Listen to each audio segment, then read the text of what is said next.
Kumain gulaman. Kumain kami dito sa Inasal. Nandito na kami sa SS. Malapit sa Abinyo.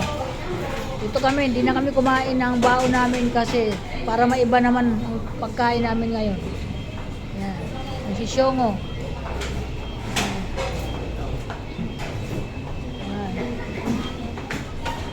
Asan? Akin na dito yung sa isa. Asan yung barbecue? Yan. Ay, iba ang ano dito? Kanin? Yan. Sisyongo barbecue. Oh, itong iba yung sa kanya. Oh. Ay, hindi pa ako nakikita. Oh, ayan, si Chris Pulo, ayan oh. Hello. Hello sa mga nakakakilala dito. Hindi lang ako punta ng tinidor.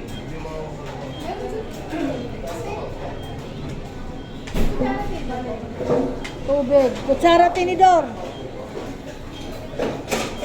Saan ito? Inasal. Ayan, dyan lang nakaparada yung sakyan namin. Kasi mas malapit dito. Mas maganda kumain dito, maluwag. Hindi ka pipila at mabilis ang orderan. Malamig ang tubig.